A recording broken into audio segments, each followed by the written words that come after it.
Good afternoon. Let's get the lights down. Great. I wouldn't want you to leave this incredible gathering in Dubai without taking one last chance to join me in completely reimagining how life is organized on Earth. I want you to take the maps that you think you know and discard them, and instead think of the planet like a human body that we inhabit. The skeletal system is the roads and railways, bridges and tunnels, airports and seaports that enable our mobility around the world. The vascular system of this body is the oil and gas pipelines that transmit energy and electricity around the world. And the nervous system of communications is the internet cables, data centers, satellites that allow us to communicate and share information. This is what I call the planetary infrastructural matrix. It already consists of 64 million kilometers of highways, 4 million kilometers of railways, 2 million kilometers of pipelines, and 1 million kilometers of internet cables. There are no political boundaries on this map. In any case, they total less than 500,000 kilometers. This is not a fictitious map. This is the real map of the world. And yet it's so different from the ones that hang on all of your offices and in your children's schools. So what I want us to do today is to build a better, more accurate map of the world. To do so, we're going to have to overcome some ancient mythology. There's a saying that all students of history are familiar with. Geography is destiny. It's such a fatalistic adage, isn't it? It tells us that landlocked countries are condemned to be poor, that small countries can't escape their larger neighbors, that vast distances are insurmountable. But like many of you, I travel for a living. And I see, in every journey I take around the world, a new and equally powerful force sweeping the planet. And it's a force of our own making. It's connectivity. The global connectivity revolution that is underway in transportation, in energy, in communications, has enabled such a quantum leap in the mobility of people, of goods, of resources, of knowledge, of ideas, such that we can no longer even think of geography as distinct from it. So I believe these two forces are actually fusing together into what I call connectography. Connectography represents a fundamental reorganization of mankind. From the world of nations and borders that we think of as political geography, to the infrastructure and supply chains and connections of functional geography. Not how we politically divide the world, but how we actually use the world. And that's a sign of our collective evolution. The 19th century was a world of vertically integrated empires. The 20th century was horizontally interdependent nations. In the 21st century, we are becoming a global network civilization. And in this world, the organizing principle of the human species is not sovereignty, it is, in fact, connectivity. And we are becoming this global network civilization because we are literally building it. All of the world's defense budgets and military spending taken together total only about $2 trillion per year. Probably still quite a lot, of course. But have a look at our projected infrastructure spending worldwide. It's approaching $7, $8, $9 trillion per year. And it should. We have been living off of an infrastructure stock meant for a world of 3 billion people as the world population climbs towards 8 billion, 9 billion, and beyond. As a rule of thumb, we should actually spend about $1 trillion to meet the infrastructural needs of every 1 billion people in the world. Now, not surprisingly, Asia represents the lion's share. That's where the people are. In 2015, as you may know, China launched the Asia Infrastructure and Investment Bank, which together with a host of other organizations represents the largest coordinated infrastructure investment program in the history of the world. Its aim is to construct a network of Silk Roads stretching from Shanghai all the way to Lisbon. All of this topographical engineering that's unfolding means that in the next 40 years, we will probably build more infrastructure than we have in the past 4,000 years. Now let's think about the profound consequences of all of this. Spending so much more on building the foundations of global society rather than on the tools to destroy it can be a total revolution. Connectivity is how we optimize the distribution of people and resources and goods around the world. It is how mankind becomes more than just the sum of its parts. And I believe that is exactly what is happening right now. The twin megatrend of the 21st century to connectivity is planetary urbanization. Cities are the infrastructures that most define us. By 2030, at least 2/3 or more of the world's population will live in cities. But these are not just the little dots that you have on traditional maps, but instead they've become vast archipelagos stretching hundreds of kilometers. Let me show you a few. Why don't we start with where you'll all be about a year from now, Vancouver. Vancouver actually sits at the head of what's called the Cascadia corridor that now reaches across the US border down to Seattle. The technology powerhouse of Silicon Valley is another emerging megacity cluster that begins north of San Francisco, reaches down to San Jose, and east across the bay to Oakland. Of course, there's Los Angeles, whose sprawl actually now reaches south past San Diego, across the Mexican border to Tijuana. And was that applause for someone from San Diego, maybe? No. San Diego and Tijuana now share an airport, whose terminal from which you can exit into either country.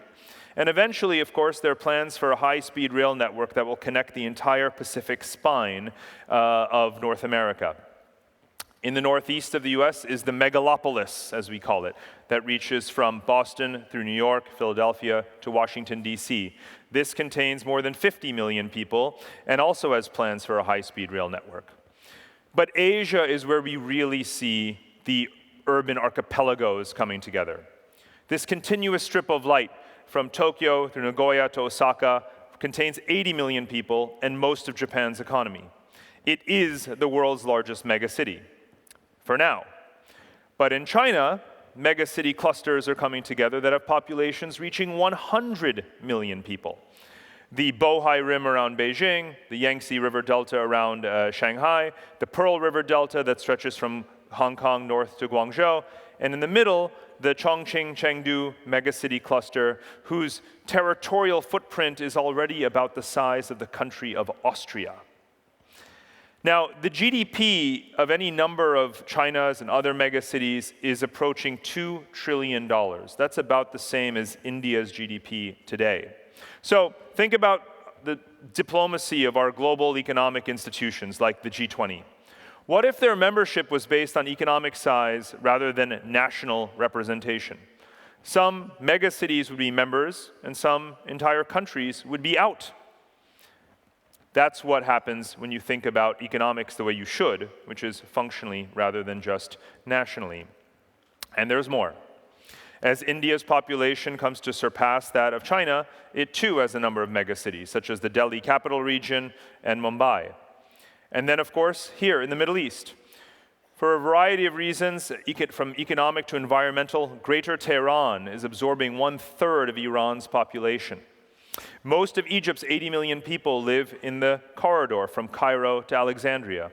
And here we are, of course, in Dubai, that's really in the middle of a necklace of city-states that's emerging along the Gulf, stretching from Bahrain and Qatar through the United Arab Emirates all the way to Muscat in Oman. So the Middle East is already almost completely urbanized. And then there's Lagos, Africa's largest city, Nigeria's commercial hub. There are plans to eventually construct a rail corridor that will reach west from Lagos across Benin, Togo, and Ghana to Abidjan in the Ivory Coast. Eventually, when you think about it, these countries will be like suburbs of Lagos. In a megacity world, the world that we're moving into, countries can be suburbs of cities. And by 2030, we will have as many as 50 such mega city clusters that will dominate the world economy. So let's get back to the map. Which map tells you more? Our traditional political maps that show you 200 discrete nations, or this map of the 50 dominant megacities where the world's economy is based and where so much of the world's population is. And yet even this, I think, is insufficient, because you really can't understand any individual megacity in the world today without understanding the connections between them. People move to cities to be connected, and connectivity is also why these cities thrive. In any number of them, take Sao Paulo or Istanbul or Moscow, especially in the emerging markets where so many of you are from, as you know, the commercial hub or the financial center represents 1/3 or maybe even 1/2 of the national GDP. But you still can't understand its individual value without taking into account the role of the flows of investment, of people, of technology, of goods that allow each of those cities to thrive. Take, for example, the Gauteng province of South Africa, which contains Johannesburg and the capital, Pretoria. It also represents about 1/3 to 1/2 of the country's GDP, but it's also home to the offices of all of the multinational companies that invest in South Africa, and even the multinationals that invest across the entire African continent. So cities know, their mayors know, that they can only survive and thrive by being part of the global division of labor, by joining global value chains. That's how cities think. I've never met a mayor who said to me, "I want my city to be cut off." They know that their cities actually belong as much to this global network civilization as to their home countries. Now, for a lot of people, this planetary urbanization trend is actually something of a disaster. They think cities are wrecking the planet. But there's a lot of change underway in the flows of ideas as well. Right now, there are about 200 intercity learning networks that are devoted to exactly one purpose. And that purpose, I believe, is mankind's leading priority in the 21st century: sustainable urbanization. And I think it's working. Let's look at climate change. We know that summit after summit held in international conferences is not actually what brings down greenhouse gas emissions. But in fact, transferring technology between cities is how we have begun to reduce the carbon intensity of our economies. Cities are learning from each other how to install low emissions buildings, how to deploy electric car sharing systems. In Chinese cities today, they're imposing quotas on the number of cars that are on the street. In many Western cities, young people don't even want to own cars anymore. So cities, which many people have thought of as being part of the problem, are actually part of the solution. There's another great challenge to achieving sustainable urbanization, and that is, of course, inequality. When I travel through megacities for days on end, I experience, as you do too, the grave and extreme inequality that plagues cities despite being in the same geography. And yet, if you look, the stock of global financial assets in the world is approaching $300 trillion. That's about 4 times the actual GDP of the world. And of course, these are the debts, especially the debts that we have taken on, public and private, since the financial crisis. What have we done with all of this capital? Have we invested it in sustainable and inclusive growth? No, not yet, but we still can. Only when we invest in affordable housing, when we invest in robust transportation networks that empower individuals to connect to each other physically and digitally, that's when our divided societies are going to start to finally feel whole again. And that's why last year, the United Nations included infrastructure in the Sustainable Development Goals, the SDGs, because it actually enables all the others. So our political and economic leaders are learning that connectivity is not charity. It is opportunity. And our financial elite needs to learn this too, that connectivity is the most important asset class of the 21st century. Now, connectivity can make the world more sustainable. It can make the world more equitable. I also believe it can make the world more peaceful. We know from history that wherever we see dense relations between cities across borders, we have more trade, more investment, and more stability. The obvious example that we all know is Europe after World War II, where the integration of industries and supply chains kicked off the process that has given rise to today's European Union. A similar phenomenon is actually underway in North America, where the most important lines on the map are not the US-Canada border or the US-Mexico border, but in fact the already existing dense network of roads and railways, electricity grids, and even eventually hydrological canals that are forming effectively a North American Union. No matter who wants to put up walls between North American countries, the fact is that North America benefits from more connections. And thank you. I hope that's a sign of where the election's going to go later this year. The real promise of connectivity, though, you can really feel in the dozens of countries of the post-colonial world. All of the regions full of countries formed through decolonization, particularly after World War II, with hostile borders, with adversarial relations between leaders for generations, and now finally today, we have a new generation that is burying the hatchet. And I'll give you a few examples. Take Southeast Asia, where now rail corridors are being built to connect Bangkok to Singapore and trade routes connecting Vietnam to Myanmar. Now, this region of 600 million people is starting to jointly develop its agricultural resources and its industrial output. It's evolving into what I call a Pax Asiana, a peace among Southeast Asian nations. And the same phenomenon is actually underway in East Africa, where multimodal corridors are helping landlocked countries bring goods to market. And now this region of 250 million people is evolving into a Pax Africana, and they coordinate their utilities and their investment policies. Now, can this work in the Middle East? Let's hope so. We've been witnessing the tragic collapse of Arab states over the last several years. What will be left behind in this process that was kicked off by the Arab Spring? Well, I'll tell you what. The ancient cities, Cairo, Beirut, Baghdad.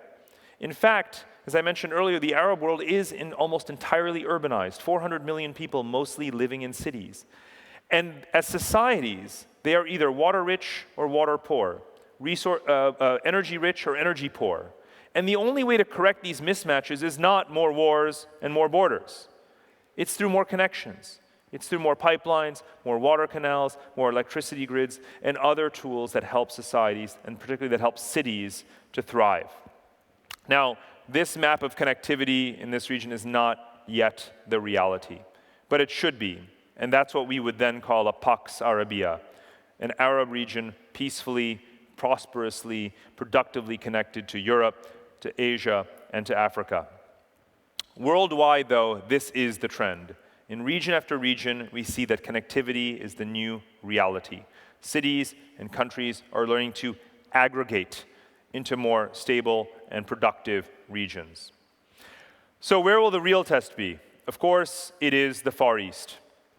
After all, this is the part of the world where everyone today expects World War III to break out, where we have generations of nationalist rivalries. In fact, since the end of the Cold War a quarter century ago, at least 6 major wars have been predicted for this region. But so far, none has broken out. Let's look at a couple of examples. In the 1990s, China and Taiwan was every defense strategist's leading World War III scenario. But since that time, the trade and investment volumes across the straits have become so dense that in November last year, leaders from both sides held a historic summit to declare their intention to achieve peaceful reunification.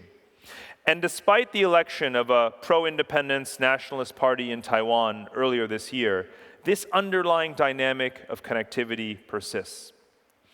The same is happening between China and Japan, who have an even longer history of rivalry. They've been deploying their air forces and navies to show their strength over disputed islands.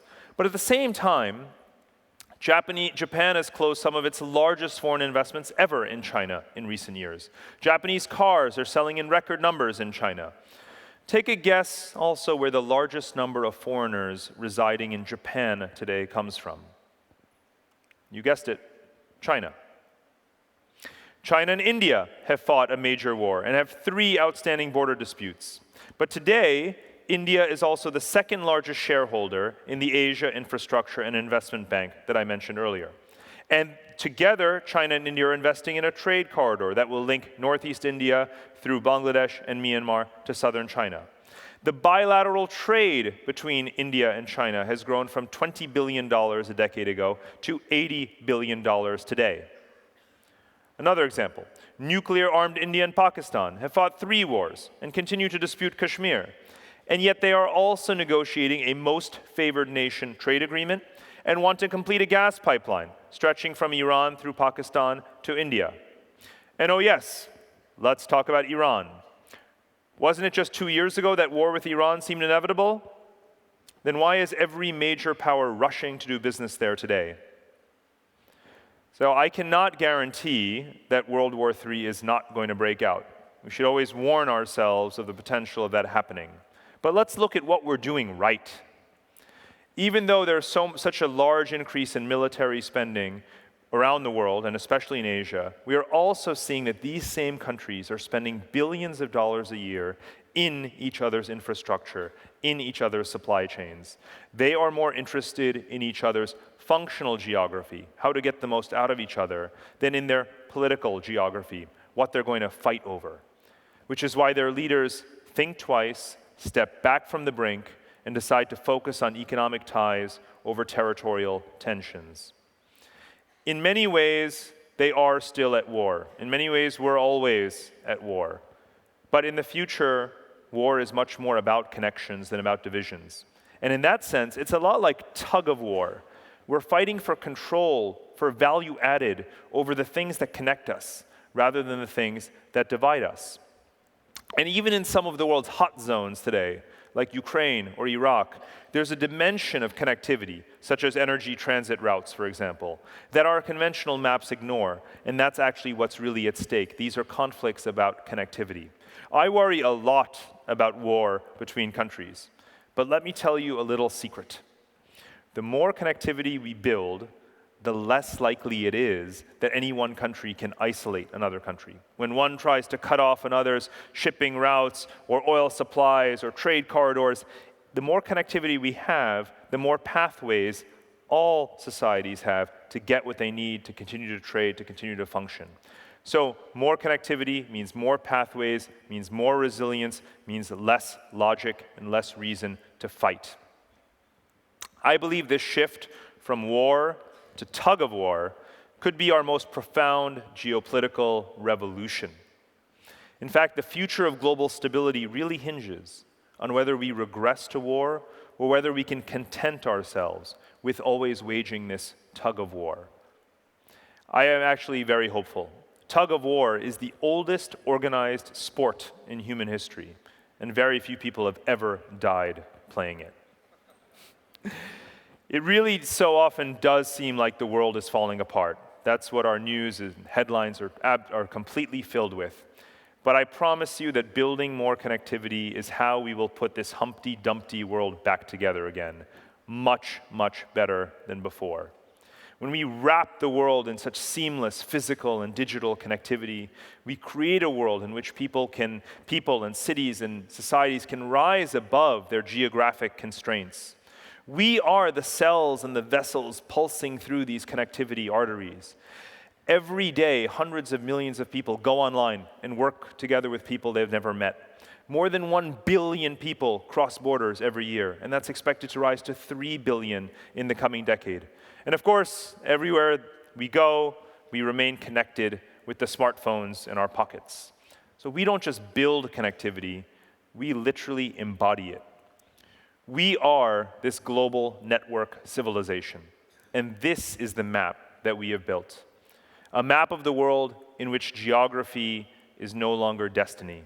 Instead, I believe the future has a new and more hopeful motto: connectivity is destiny. And as you gather here to bring vision to reality, I hope this is the vision that you will pursue. Thank you so much. Thank you. Thank you. Thank you.